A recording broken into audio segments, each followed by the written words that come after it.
Hi everyone, welcome back to my channel. If you are new here, my name is Vianca. I am currently a master's student at the University of Cambridge.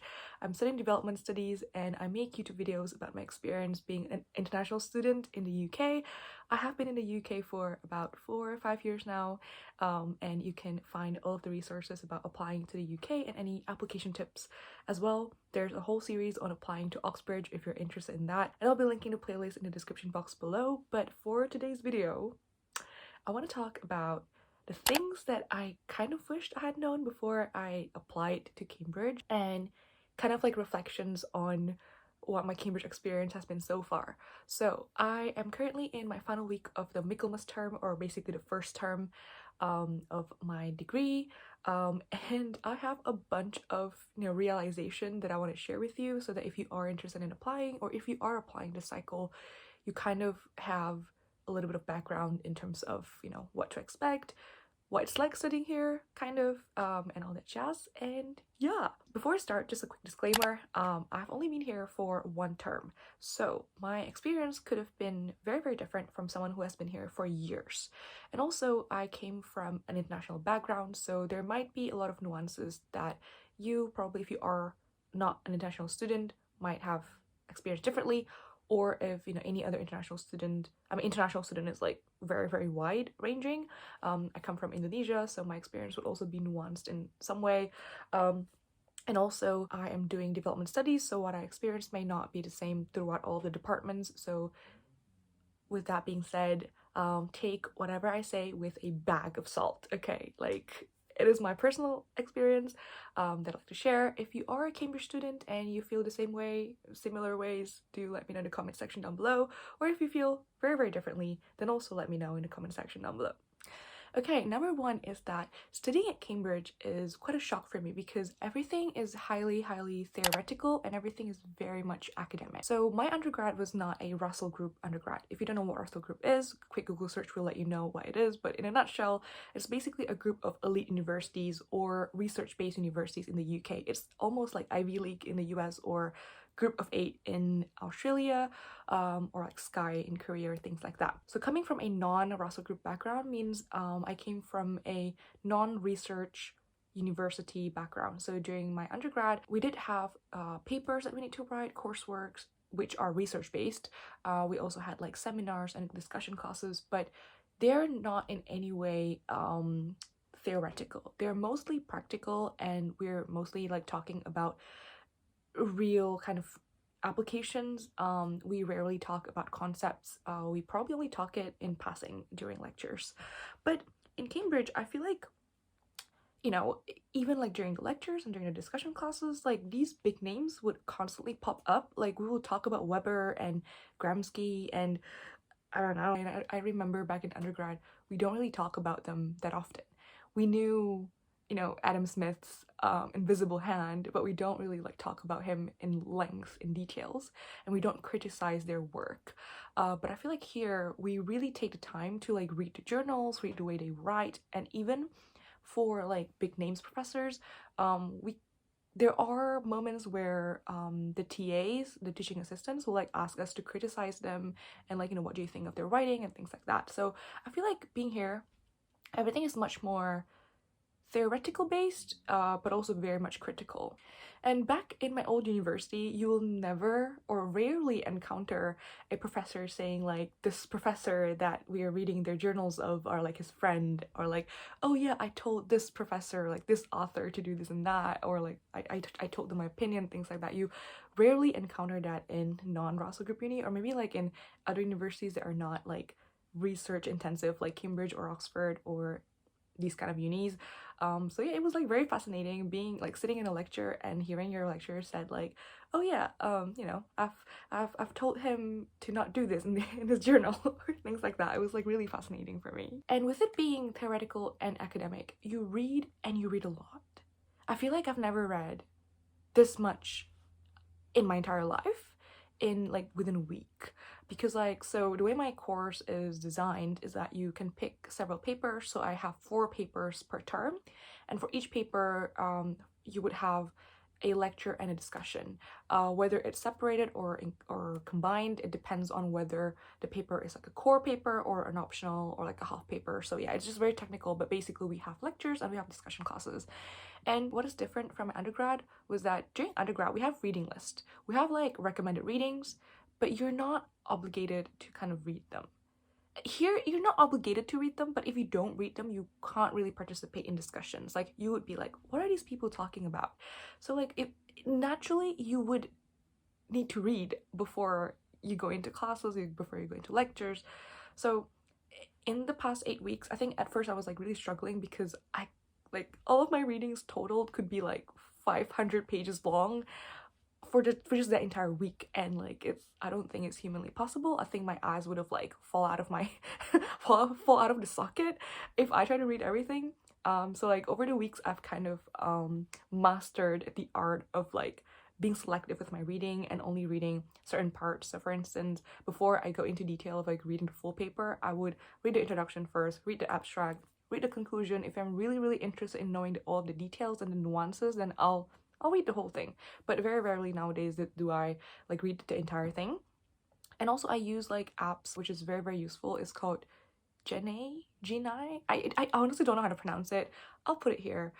It's basically like a website-based app where you can import your readings in PDFs or like in links, and then it will give you like summaries and things like that. But I wouldn't say it's the most accurate because it's like AI based, and sometimes they just don't pick up the right like content, but it kind of helps to help me determine whether I want to read more into it or not.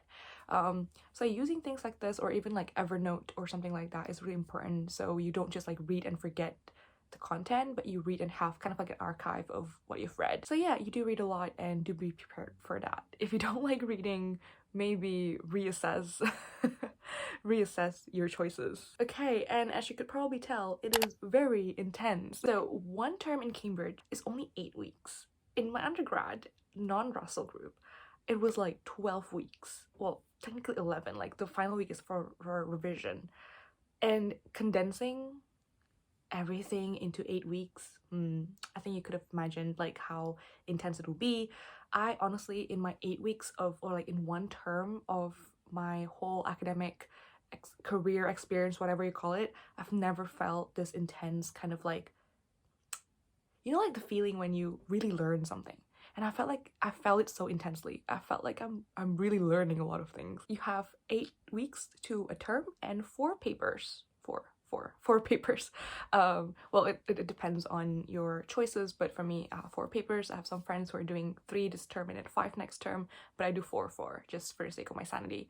Yeah. So in terms of exams, we don't have exams for my specific course, but we have papers. So currently I have 4 papers I need to write, and each of them are around 3,000 to 4,000 words. I have about a month and a half to write 4 papers. Yeah.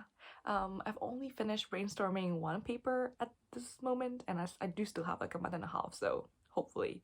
And for writing these papers, you eventually have to read a lot.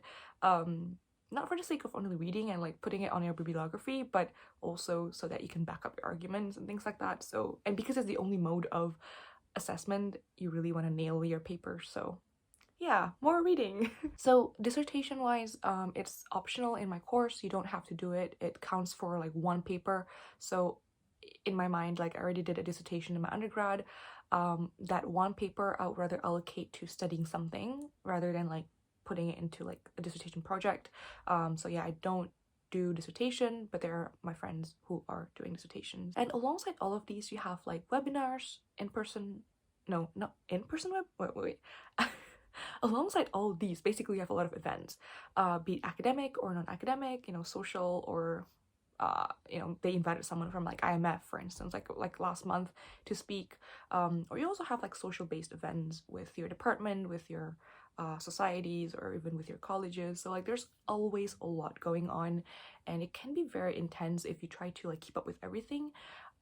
Personally for me, I try to keep up with a lot of events in the very beginning of my term. Now I'm just like, hang on, how many papers could I have read in that time that if I were to spend it like doing whatever. So yeah, it's a cost and benefit analysis. So most of the time I would just like stay in and read, and I enjoy reading, so that's good. The third thing that I kind of realized, and take this with like a truck of salt, okay?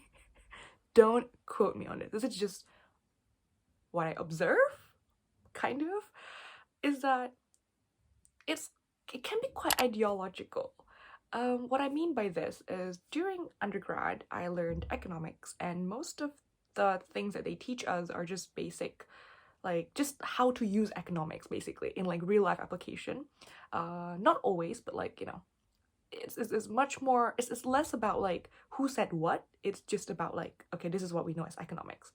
But I learned what I've learned when I did like development econ in my master's here is that, oh, apparently what I learned during undergrad was a whole different ideology, like economic ideology, than what we are being taught now. What we are taught now is like an alternative that our professor formulated towards whatever has been adapted in the normal, you know, like widely used economic ideology. So things like neoliberalism, for instance. That's pretty much what my undergrad was in. Honestly, I'm still unclear of what neoclassical or neoliberal is, but like it's definitely very different ideology than what is being taught like in my postgrad. So knowing this, and also just how much your professor influenced the narrative of your paper, it just made me realize how easy it is to kind of follow certain ideologies because that's what you're being taught with. I think it's more ideological here because they talk about the ideologies, like they talk about it, but like during undergrad they don't even like tell us. So we were pretty much indoctrinated during undergrad, and in postgrad you've kind of like being opened up to like so many other possibilities of theories and ideologies. So yeah, I think if you blindly follows it, I think it can get like you can absorb certain ideologies that you might not be aware of. I mean, yeah, it applies to both, but they're more vocal about it here, I feel, rather than during my undergrad. Yeah. Next up is college. So I think the college choices really has an impact. So when I was choosing my college, people say like it doesn't really matter, just choose the one with like the most funding or choose the one that's closest to your department. I chose the one with funding that I wanted to apply to. I didn't get it at the end. Churchill College is like, honestly, I might be biased, but it's pretty chill as a college. Like I really love it. Like they're not bound by traditions. They're like really chill about everything. So yeah, being here is a good choice for me. But yeah, it has a really big impact on your social life, on your basically whole Cambridge experience. So do choose your college wisely. I don't want to be surrounded with like high achievers, or like everyone's already high achievers, but I don't want to be surrounded by people who are like, extra ambitious. Like I do get anxiety from it. So being at Churchill, I think people are ambitious, but they're very humble. Like I was surprised at just how humble they are. This is just me like promoting Churchill all the way, but yeah, definitely choose your college wisely. Try to talk to some of them, find people on LinkedIn and just like talk to them about their experience in their own college and things like that, and it will help you deciding which college you want to go to as well. Hey guys, so while editing the video, I kind of got reminded of one point that I forgot to mention. It is a small point, but I still want to say it. I think just like being at Cambridge kind of really tested your imposter syndrome. I feel like if you're not secure with yourself and if you're not confident in yourself, it can be very easy to just slip into those, moments where you think like, why am I even here? Because not gonna lie, the very first like few weeks, I kind of had this feeling, like a very strong feeling of like, I'm not as good as the person sitting next to me. I mean, it's not something that you have to know before applying, but I guess like once I'm here, I kind of felt like, well, you gotta get your shit together. Like you can't kind of like self-pity yourself and be like, oh my god, I don't know anything, or like, oh my god, I don't deserve to be here. I'm like, you got accepted, end of the story, own it. If you don't know something, learn about it, research about it, okay? So yeah, I just want to say that.